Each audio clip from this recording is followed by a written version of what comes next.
Hello friends, welcome to my YouTube channel Maths coach.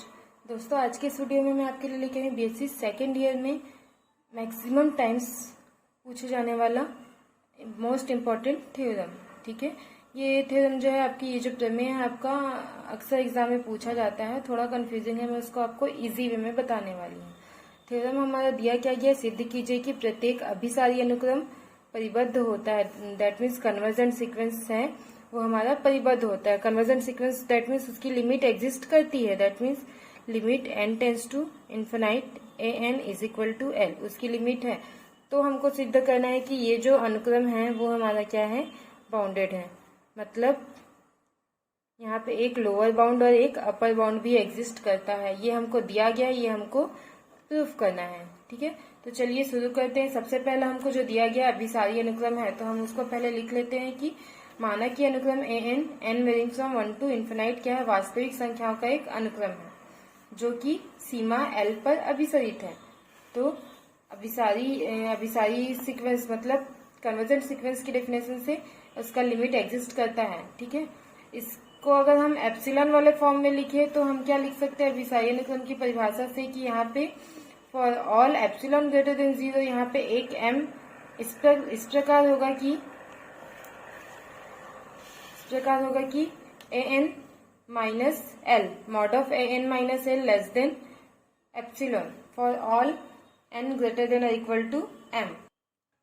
ठीक, that means ये जो line है ये तो हमारा आपका अभिसारी अनुक्रम कन्वर्जेंट सीक्वेंस के परिभाषा से ही आ गया है, सीमा के परिभाषा से ही आ गया है। ठीक है, उसके बाद यहाँ जो वैल्यू लिखी गई है, हमारे पास एक सूत्र होता है कि अगर मैं बोलूं ए एन जो है mod of A n less than है एप्सिलॉन के, दैट मीन्स ये जो वैल्यू है ए एन वो वैल्यू माइनस एप्सिलॉन और इस प्लस एप्सिलॉन के बीच में होगी।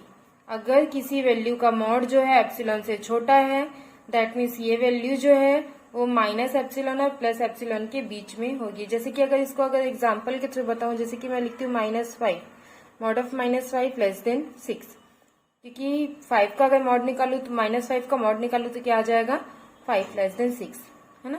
दैट मीन्स ये जो वैल्यू है -5 ये क्या कर रही है, +6 और -6 के बीच में एग्जिस्ट करेगी। क्लियर है, यहाँ पे -6 से बड़ी होगी और +6 से छोटी होगी। बस इसी रिजल्ट के अकॉर्डिंग हमने यहाँ पे ए एन माइनस एल मॉड में जो लेस देन एप्सिलॉन था, इसलिए हमने उसको कर दिया कि ए एन माइनस एल इस माइनस एप्सिलॉन और प्लस एप्सिलॉन के बीच में होगा।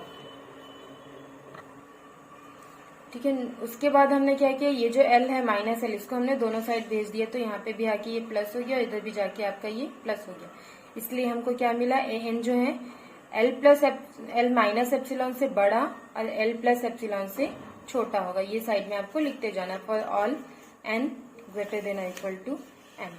ठीक है, उसके बाद यहाँ से आपको थोड़ा सा समझना है कि अगर मैं इसके हमको क्या चाहिए, अभी हमको इसको बाउंडेड प्रूफ करना है। तो बाउंडेड प्रूफ करना दैट मीन्स हमको ऐसी वैल्यू चाहिए कि जो ए एन के जिससे ए एन के सभी जो एलिमेंट्स हैं उससे बड़े हों, लोअर बाउंड, और ऐसा एलिमेंट चाहिए जिससे ए एन के सारे एलिमेंट्स छोटे हो, दैट मीन्स अपर बाउंड। ठीक है, अगर मैं लोअर बाउंड को क्या मान लेती हूँ, स्मॉल एम, तो उस हिसाब से हमको थोड़ा सा ऊपर जाके सोचना है। जैसे कि यहाँ है ना, इस अगर ए एन को मैं डिस्क्राइब करती हूँ तो ये एन स्टार्ट कहाँ से होगा, A1 A2 A3 and so on.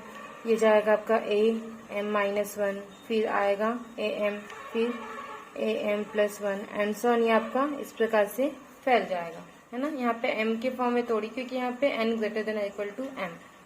ठीक, अब देखिए यहाँ पे ये क्या बोल रहे हैं, ये इस प्रकार से फैलाएंगे। लेकिन अगर मैं इस लाइन की बात करूँ तो यहाँ पे ये जो कंडीशन है ये किसके लिए लागू है, सिर्फ ऐसे मान जो m से बड़े हैं। दैट मीन्स m से बड़े आप देख सकते हो कहाँ पे हैं, m के बराबर या m से बड़े। दैट मीन्स यहाँ से जो वैल्यूज है, इतने वैल्यूज के लिए ये कंडीशन लागू नहीं है ना। For all n greater than equal to m यहाँ के लिए लागू है। ठीक, दैट मीन्स चाहो तो आप इसको इस प्रकार से लिख सकते हो AM+1 एंड सो ऑन। बस ये वैल्यूज हैं। ठीक है, जो L माइनस एप्सिलॉन से बड़ी है और L प्लस एप्सिलॉन से क्या है, छोटी है।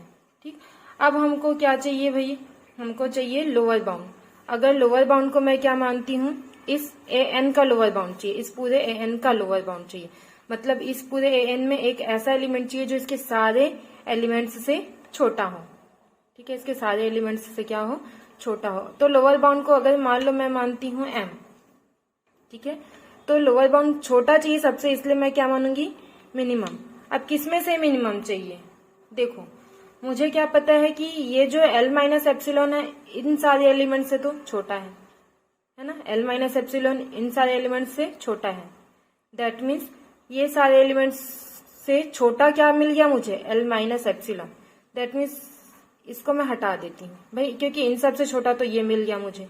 अब मुझे देखना है कि इनमें और इनमें कौन सबसे छोटा है, वही मेरा क्या बनेगा, लोअर बाउंड बनेगा। इसलिए मैं इन सबको लिखती हूँ A1, A2, A3 and so on, कहाँ तक, AM-1 और क्या बचा था, L माइनस एप्सिलॉन। इन सब में जो वैल्यू सबसे छोटी है मिनिमम, वही मेरा बन जाएगा लोअर बाउंड। ठीक है, इसलिए मैंने यहाँ पे लिखा है लोअर बाउंड को अगर m मानती तो minimum of A1, A2, A3 and so on AM-1 और L माइनस एप्सिलॉन। अब आपको समझ में आ गया कि AM+1 इसको मैंने क्यों हटा दिया है, क्योंकि इस लाइन के अकॉर्डिंग क्या दिख रहा है हमको, L-1 तो इन सबसे छोटा है ही है ना भाई, तो इसको और लिखने की जरूरत है क्या, नहीं, क्योंकि यहाँ इनसे छोटा मुझे मिल गया। अब मुझे देखना है कि इससे और इससे, इन दोनों में मतलब इतने एलिमेंट्स में कौन छोटा है, वही मेरा लोअर बाउंड बनेगा। सेम उसी प्रकार अगर मैं कैपिटल M को क्या मानूं, अपर बाउंड, तो अपर बाउंड के लिए क्या चाहिए था मुझे, बड़ी से बड़ी संख्या, तो इसलिए मैं लिखूंगी यहाँ पे मैक्सिमम नंबर, मैक्सिमम वैल्यू कौन सी है। अब उसमें भी देखते हैं कि ये L प्लस एप्सिलॉन तो इन सारे एलिमेंट्स से क्या है, बड़ा है। मतलब ये सारे एलिमेंट में बड़ा कौन है, L प्लस एप्सिलॉन, ये सारे एलिमेंट्स से बड़ा है। अब मुझे बड़ा चाहिए, तो अब मुझे देखना है कि इससे और इनमें, मतलब इतने एलिमेंट M-1 और L प्लस एप्सिलॉन में कौन बड़ा है, क्योंकि मुझे तो इतना पता है कि L प्लस एप्सिलॉन M यहाँ से स्टार्ट करके इधर जो भी एलिमेंट आएगा उससे बड़ा है, बाकी इससे बड़ा है कि नहीं है नहीं पता मुझे, है ना।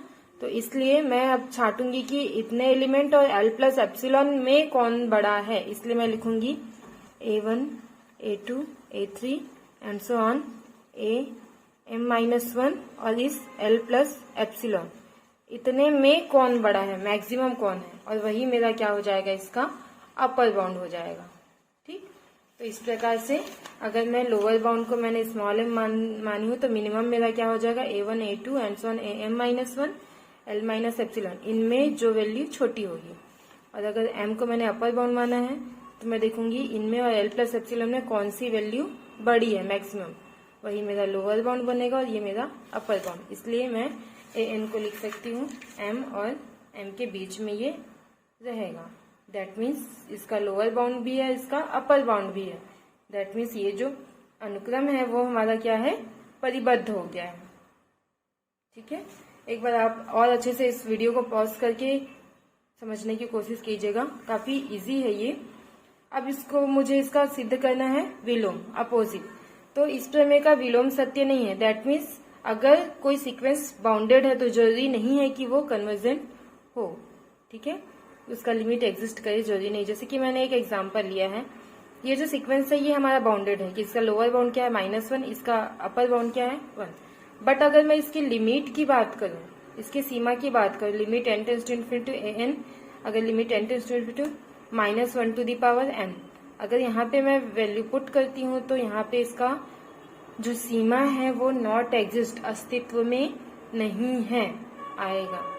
दैट मीन्स ये जो सीक्वेंस है, ये जो सीरीज, ये जो सीक्वेंस है, ये जो अनुक्रम है वो हमारा कन्वर्जेंट नहीं है। तो प्रूफ हो गया ये थ्योरम, काफी इजी वे में प्रूफ हुआ है। आपको याद एकदम रटने की जरूरत नहीं, आप इसको समझ के बनाइएगा, आप इसको फिर कभी नहीं भूलेंगे। ठीक है फ्रेंड्स, अगर ये वीडियो आपको अच्छा लगे तो मेरे चैनल को लाइक और सब्सक्राइब जरूर कीजिएगा। Thank you.